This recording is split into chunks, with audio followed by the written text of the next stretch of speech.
Thank you very much, Co-Chair. Merci. Excellences, Mesdames et Messieurs, prenez quelqu'un né en 95. Aujourd'hui, cette personne a 30 ans. Et comment peut-on comparer sa vie à celle de ses parents? À bien des égards, elle est meilleure. 95, c'était une époque pleine d'espoir, de convictions partagées que le monde pouvait s'améliorer. Des millions d'enfants nés à l'époque ont profité de ces avantages. Ils ont été bien moins susceptibles de vivre dans la pauvreté extrême que leurs parents.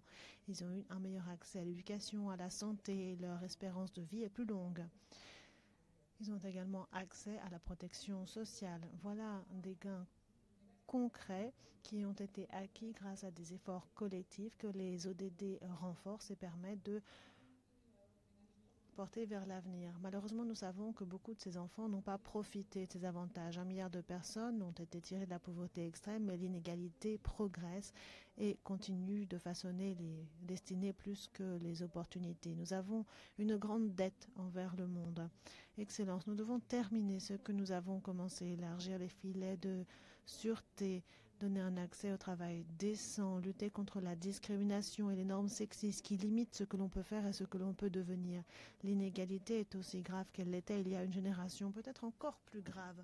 Les catastrophes climatiques deviennent la routine, la fracture numérique crée de nouveaux types d'exclusion. Les institutions suscitent de moins en moins la confiance, et la confiance est la plus basse parmi les jeunes générations. Nous ne pouvons pas ignorer cette situation. Les progrès progressifs ne suffisent pas lorsque les injustices passent de génération en génération avec aucun espoir en vue. Le contrat social est en miettes. Excellences, Mesdames et Messieurs, la réalité est que nous avons réussi dans certains domaines et échoué dans d'autres. Ce que nous ne pouvons pas faire, c'est continuer avec les approches qui nous ont menés jusqu'ici. Les politiques cloisonnées ne permettront pas de résoudre les défis interconnectés et complexes d'aujourd'hui. Ce sommet est notre chance de casser ce cycle. Le pacte pour l'avenir de l'année dernière a appelé les dirigeants à accélérer les programmes entamés, Copenhague par exemple, et à accélérer les ODD. Nous ne sommes pas là pour simplement réaffirmer des engagements, nous sommes là pour les honorer en changeant fondamentalement notre manière de travailler. La déclaration politique adoptée hier guidera nos efforts et réaffirmera nos engagements en faveur d'un programme axé sur l'humain. Nos enfants, les jeunes d'aujourd'hui, vivront dans un monde transformé par la technologie. Nous ne commençons qu'à comprendre les prémices de cette nouvelle réalité. L'intelligence artificielle, l'automatisation, les outils numériques pourraient libérer ou exclure. Le potentiel est immense. Ces technologies pourraient accélérer le développement durable et créer des occasions sans précédent. Mais sans garde-fou, elles pourraient également aggraver les inégalités et déplacer des millions de personnes. La différence, c'est les choix que nous ferons maintenant. La déclaration de Doha nous aidera à nous assurer que ces choix soient au service des personnes et de la planète. La déclaration pose les bases pour accélérer l'action sur tous les ODD et préserver les acquis pour les décennies à venir. L'égalité, la sécurité, la solidarité. La déclaration nous fournit un cadre et des mesures concrètes pour progresser sur ces 3 fronts. La déclaration suggère des actions pour plus d'emplois concrets, pour élargir l'accès à l'éducation, à la santé, à la sécurité alimentaire, au logement et l'infrastructure numérique, entre autres. Nous savons que si nous restons dans nos cloisonnements, nous échouerons. C'est aussi simple que ça. La déclaration de Doha reconnaît une vérité toute simple. Ce qui façonne les vies humaines est étroitement lié. On ne peut pas sortir quelqu'un de la pauvreté s'ils n'ont pas accès à l'éducation. On ne peut pas préserver des emplois stables et l'environnement en même temps.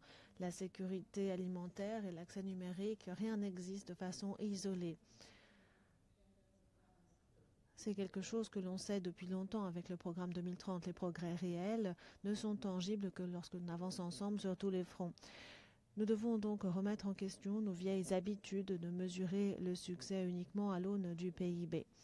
Ce que un produit ne nous dit rien de sa politique de santé, de la propreté de l'air que l'on y respire ou de la dignité. Nous avons besoin de méthodes de mesure qui reflètent ce qui est véritablement important. Nous avons donc besoin que la gouvernance soit en pointe avec des politiques et des investissements intelligents. Les secteurs privés, la société civile, les populations doivent être des moteurs également. Le secteur privé doit créer des emplois décents et créer de l'inclusion. Nous avons besoin des Nations Unies sur le terrain pour travailler aux côtés des gouvernements en apportant un soutien, une expertise technique, un pouvoir de rassemblement et en s'assurant que nous ne perdions jamais de vue le dernier kilomètre. Cette responsabilité partagée est dans l'ADN de tous les accords que nous avons trouvés au cours de l'année écoulée. Le pacte pour l'avenir, la déclaration de Nice, les engagements de Séville et la déclaration de Doha. Ensemble, ces textes créent un cadre de solutions multilatérales qui mettent l'humain au cœur du développement. Le véritable test commencera après Doha. Notre tâche, c'est de concrétiser ces engagements. Les Nations Unies sont prêtes à travailler à vos côtés et à nous appuyer sur des initiatives comme l'accélérateur mondial sur l'emploi et la protection sociale, l'appui d'une transition juste. Grâce à l'initiative Spotlight contre la violence sexiste, nous avons démontré à quel point des investissements concertés par l'Union européenne peut transformer la vie des femmes et des filles. Nous sommes engagés sur le chemin vers 2030 et la déclaration de Doha guidera notre action. Il y aura également le sommet 2027. Votre engagement à être la voix des personnes que nous défendons sera essentiel pour créer un élan et pour concrétiser nos engagements. Le monde exigera beaucoup plus de volonté politique demain. Une action collective, une action de grande ampleur et une responsabilité vis-à-vis des personnes que nous servons. Excellences, mesdames et messieurs, il y a 30 ans, à Copenhague, nous avons fait des promesses à une génération.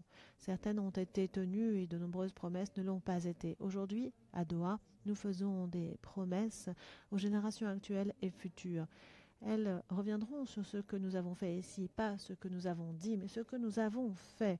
Elles nous demanderont si nous avons eu le courage de changer de cap et si nous allons cette fois-ci tenir nos promesses. Et la réponse devra être oui. Je vous remercie.